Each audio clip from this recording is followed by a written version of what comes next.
Oras na para malaman nyo ang State of the Nation. Magandang gabi. Ako po si Jessica Soho. Ang mga balita at isyong pinag-uusapan ngayong araw ng Lunes. Lalaking nagpakilalang si alias Bicoy na nagdawit sa pamilya at ilang kaibigan ni Pangulong Duterte sa illegal na droga, lumantad na ngayong araw.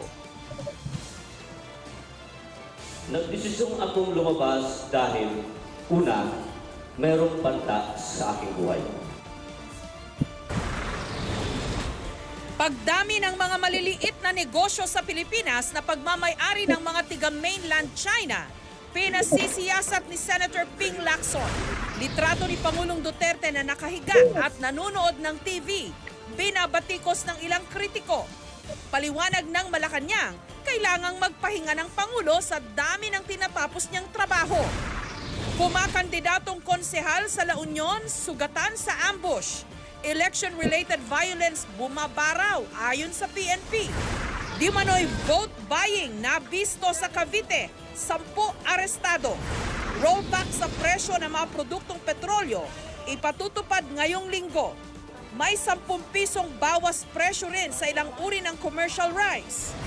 Ilang lugar sa Luzon at Mindanao, muling nakaranas ng mga pagyanig. Posibilidad ng lindol sa mismong araw ng eleksyon, pinaghahandaan din ng COMELEC. Turismo sa Orani, Bataan, apektado ng sandamakmak na langaw. At sina lolo at lola may ibubuga rin sa Pangbagets na Dalagang Pilipina Challenge. Sa social media, nakakaakit siya.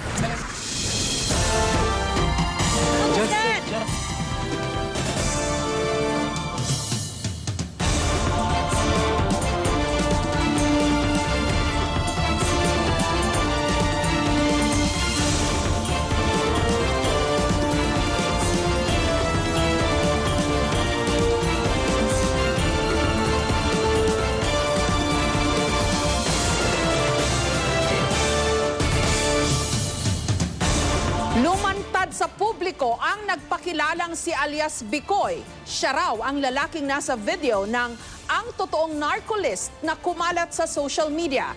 Pinanindigan niyang sangkot sa sindikato ng droga ang ilang kaanak at malalapit kay Pangulong Duterte. Siya nga raw mismo naging bahagi ng grupong may kaugnayan sa sindikato. Humingi siya ng tulong sa IBP o sa Integrated Bar of the Philippines para makasuhan ang ilang nabanggit sa video.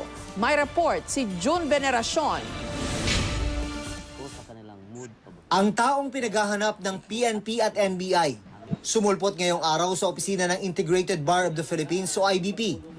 Si Peter Jomel Advincula, nagpakilala bilang si alias Bicoy, na nasa ang totoong narcolist